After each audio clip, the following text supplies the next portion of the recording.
आइए आज की पवित्र एकादशी 22 जून रविवार का दिन योगिनी एकादशी की कथा का हम श्रवण करेंगे और पवित्र भगवान नाम का कीर्तन भी करेंगे। और ये मैं उम्मीद करता हूँ कि आप सबों ने निर्जला एकादशी अच्छे से रखी होगी और दूसरे दिन सुबह पानी पिया होगा। वो तो मुझे बताने की ज़रूरत नहीं है, पिया ही होगा, लेकिन सफलतापूर्वक व्रत किया होगा उसके लिए बधाई, बहुत सारी बधाइयाँ, उनको कॉन्ग्रेचुलेशन। ये सब आपको कब काम आएगा? जब कोई नहीं होगा तब मेरा हरि काम आएगा। जहाँ कोई नहीं होता वहाँ मेरा हरि होता है। तो चलिए सबसे पहले हम भगवान नाम के कीर्तन का आश्रय लेते हैं और इस योगिनी एकादशी की कथा को हम श्रवण करेंगे। आइए।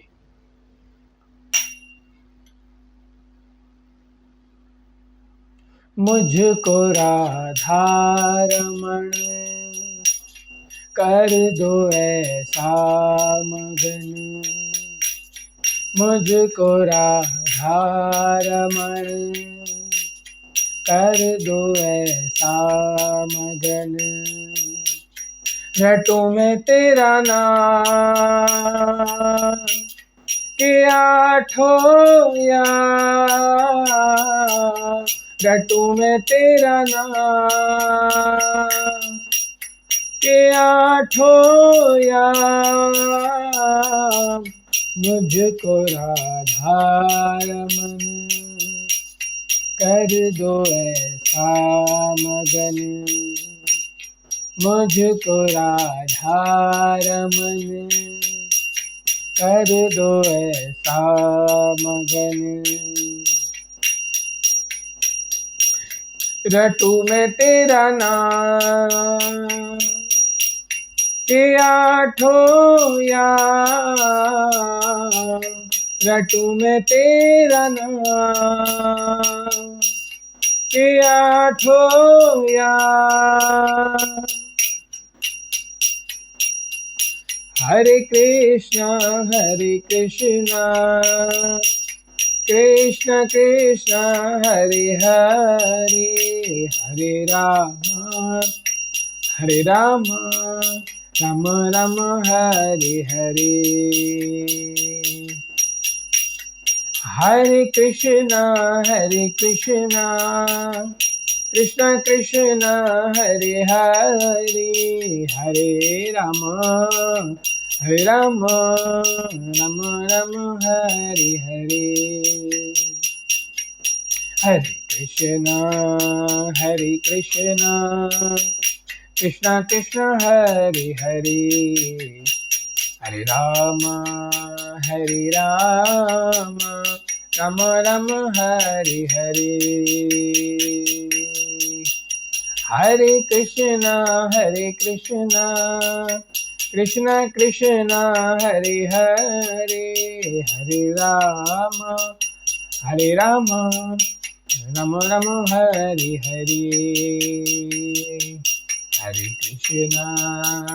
कृष्ण कृष्ण कृष्ण हरे हरे, हरे राम राम राम हरे हरे। आइए सब मेरे साथ मंगलाचरण करेंगे। ओम नमो भगवते वासुदेवाय, ओम नमो भगवते वासुदेवाय, ओम नमो भगवते वासुदेवाय, कृष्णाय वासुदेवाय देवकी नंदनाय च नंदगोपकुमाराय गोविंदाय नमो नमः। हे कृष्ण करुणा सिंधु दीनबंधु जगतपति गोपेश गोपिका कांता राधा कांत नमोस्तुते, तप्ता कंचन गौरांगी राधे वृंदावनेश्वरी, वृषभानुसुतदेवी प्रणमामि हरिप्रिय, श्रीकृष्ण चैतन्य प्रभु नित्यानंद, श्री अद्वैत गदाधर शिवासादि गौर भक्तविंद, हरे कृष्ण कृष्ण कृष्ण हरे हरे, हरे राम राम राम हरे हरे।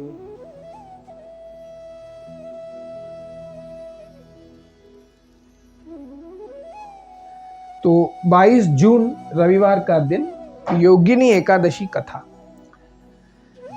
धर्मराज युधिष्ठिर बोले, हे जनार्दन, अब आप कृपा करके आषाढ़ माह के कृष्ण पक्ष की एकादशी का नाम तथा महात्म्य बताइए, सो सब वर्णन कीजिए।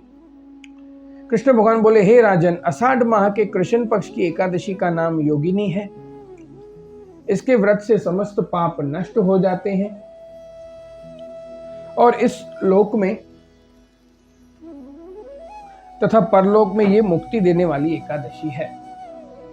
अभी मैं ऐसा सोच रहा था, एक तो सबसे पहले तो संडे का दिन, बराबर, ऊपर से सारे अब जो युवा पीढ़ी है हमारी, जो कहते हैं चलो संडे है, आज तो भाई वीकेंड है, ऑफिस की छुट्टी है, कॉलेज की छुट्टी है, चलो भाई बाहर जाते हैं, पिज्जा खाते हैं, मंचूरियन खाते हैं, बर्गर खाते हैं, ये सब खाते हैं। और यहाँ जो भी युवा पीढ़ी बैठी है, यहाँ जो भी बैठे हैं लोग, सबको यही होता है कि संडे हो तो बस बढ़िया नाश्ता खाएं, बढ़िया बढ़िया चीजें खाएं। लेकिन आप यहाँ एकादशी का व्रत करके हरि की कथा सुन रहे हो, इससे बड़ी और क्या बात हो सकती है? इससे बड़ी उपलब्धि और क्या हो सकती है मेरी माताओं बहनों मित्रों?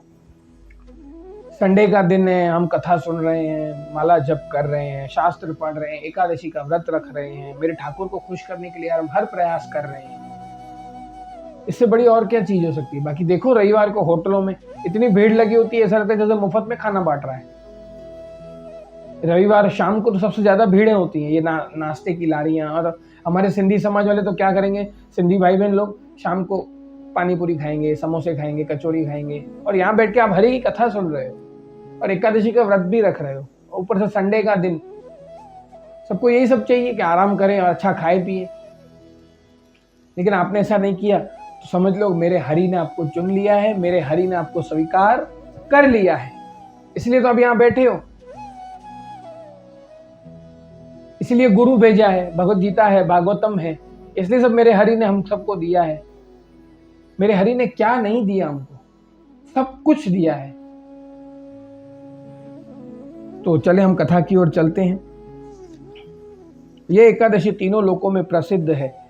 मैं आपसे पुराणों में कही हुई कथा कहता हूं, ध्यानपूर्वक सुनो। अलकापुरी नाम की एक नगरी में कुबेर नामक राजा राज्य करता था। वह शिव भक्त था।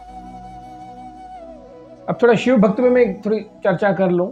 शिव की अगर जो असल में भक्ति करनी हो, वास्तविक भक्ति करनी हो, तो शिव की आज्ञा है कृष्ण भक्ति करो, वैष्णव बन जाओ। क्योंकि स्वयं मेरे भोलेनाथ, भोले बाबा स्वयं परम वैष्णव में से एक है। परम वैष्णव एक है, सबसे परम से परम वैष्णव है मेरे भोलेनाथ। उसकी पूजा के लिए एक माली पुष्प लाया करता था।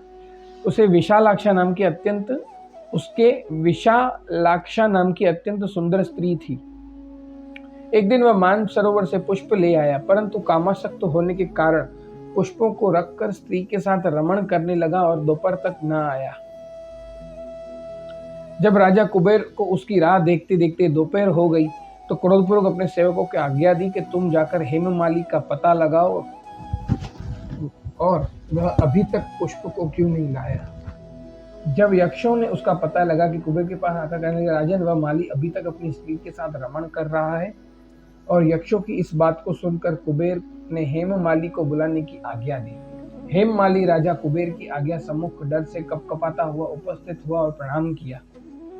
अब हेममाली थोड़ा मोहवश, स्त्री मोहवश भटक गया और शिव की सेवा में विलंब हो गया। राजा कुबेर जो शिव भक्त थे, वो पुष्प लाने की सेवा में विलंब हो गया।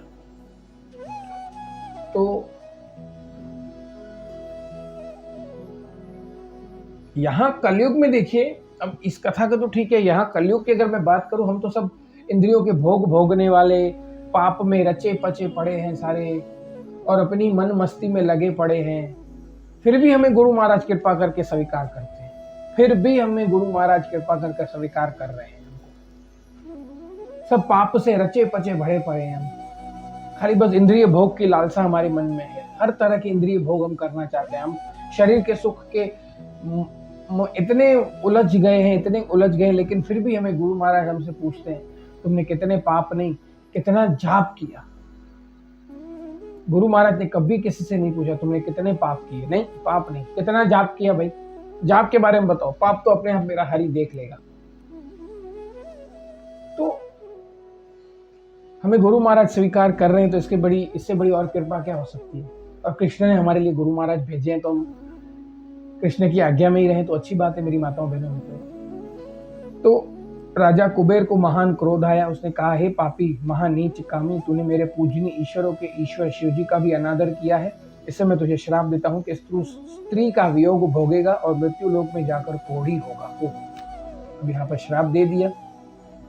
कुबेर के शाप के प्रभाव से वह उसी क्षण स्वर्ग से पृथ्वी पर गिरा और वह कोढ़ी हो गया। उसकी स्त्री भी उस समय अंतर्ध्यान हो गई। मृत्यु लोक में जाकर उसने महान दुख भोगे। ये तो हरि की कृपा है हम सब पे। दुख तो सबके जीवन में है लेकिन उसका एहसास कम है, क्योंकि हमको सहन करने की शक्ति मेरा हरि दे रहा है, हमारे गुरु के वचन दे रहे हैं, हमारे गुरु की वाणी दे रही है हमको सहन करने की शक्ति। आपको पता है सांप और नेवले की कट्टर दुश्मनी होती है, नेवले और सांप की।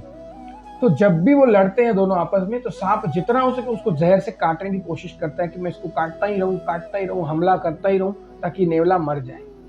लेकिन लड़ते लड़ते बीच में नेवले को पता होता है कोई ऐसी कोई जड़ी बूटी खा के आता है, कोई ऐसी वनस्पति होती है जो जमीन से उगती है, वो खा के आता है, जिससे उस जहर का असर मर जाता है। फिर नेवला मरता ही नहीं है।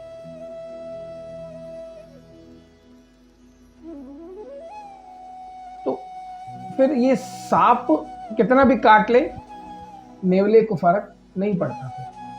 तो ये हमारी जड़ी बूटी है, हरि कथा, हरि कीर्तन, हमारे गुरु की वाणी, गुरु के वचन, ये जड़ी बूटी है हमारे लिए कि संसार की नेगेटिविटी, संसार का जो ये स्ट्रगल, जो नीचा दिखाना, अहंकारवश किसी का अपमान करना, ये सब जो आज दिन हम सबके साथ होता रहता है, ये सब हमको सहन करने की शक्ति कौन दे रहा है? ये हरि की कथा, ये हमारी जड़ी बूटी तो है, हमारे गुरु की वाणी तो है जो हमको शक्ति दे रही है।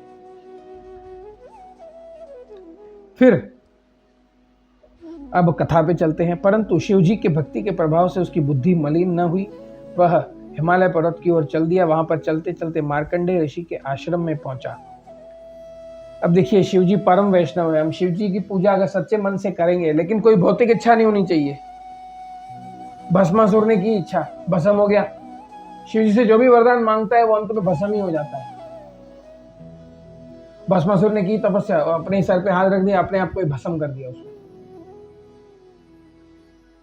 दूसरा, रावण ने की शिव की तपस्या, वो भी भस्म हो गया।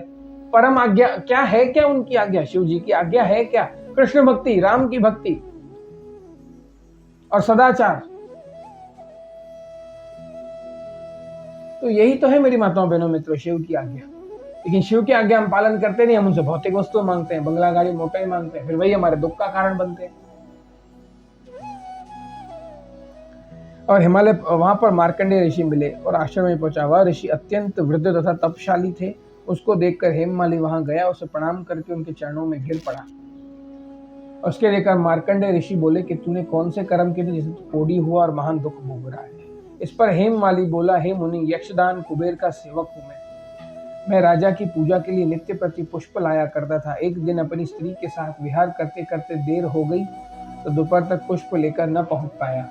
उन्होंने मुझे श्राप दिया कि तू अपनी स्त्री का वियोग भोगेगा और मृत्यु लोक में जाकर कोढ़ी बनकर दुखी होगा। इसके कारण मैं कोढ़ी बन गया हूँ, महान दुख भोग रहा हूँ। अतः इसका उपाय बताइए जिससे मेरी मुक्ति हो सके। अब देखिए, जहाँ भी हमने जो भी गड़बड़ की, जो भी हमारे पाप होते हैं, बस उसका एक ही सॉल्यूशन है, हरि कथा। कृष्ण का एक और नाम है मुकुंद, मुक्ति देने वाला। हर पाप ताप संताप से मुक्ति यही दे सकता है, यहाँ तक कि जन्म मृत्यु के चक्कर से मुक्ति भी यही दे सकता है मेरा हरि, मेरा ठाकुर। इस पर मार्कंडेय ऋषि बोले कि हे भाई, तूने मेरे सम्मुख सत्य वचन कहे हैं, इसलिए मैं तुम्हें तेरे उद्धार के लिए व्रत बताता हूँ। यदि तू आषाढ़ माह के कृष्ण पक्ष की योगिनी नामक एकादशी, यानी कि आज वाली एकादशी का व्रत विधि पूर्वक करेगा, तेरे पाप नष्ट हो जाएंगे। इस पर हेममाली प्रसन्न हुआ और मुनि के वचनों के अनुसार योगिनी एकादशी का विधि पूर्वक व्रत किया और अपना कल्याण किया। इसके प्रभाव से वह अपने पुराने रूप में आ गया, अपनी स्त्री के साथ विहार करने लगा। हे राजन, इस योगिनी कथा का फल 88 सहस्त्र ब्राह्मणों को भोजन कराने के बराबर है। इस व्रत करने से समस्त पाप दूर हो जाते हैं और अंत में स्वर्ग मिलता है। तो अब यहाँ पर इस हरि कथा पे स्वर्ग मिलता है या जो भी दान करना है, हमें तो कृष्णा को खुश करने के लिए एकादशी करनी है। हमारा मेन मोटिव ही यही है, हमारे हरि को खुश करना है। हरि मेरे तुरंत खुश हो जाते हैं, संसार को हम कितना भी खुश करें वो होगा नहीं। तो इस तरह से मैं आज की कथा को विराम देते हैं और साथ में अपने आप को और मेरे हरि को वचन देते हैं, इस दिन एकादशी दिन खूब भजन करेंगे, खूब सेवा करेंगे मेरे हरि की, और खूब जप करेंगे और खूब शास्त्र का अध्ययन करेंगे। हरे कृष्ण कृष्ण कृष्ण हरे हरे, हरे राम राम राम हरे हरे। श्री श्री राधा वृंदावन चंद्र बिहारी लाल की जय।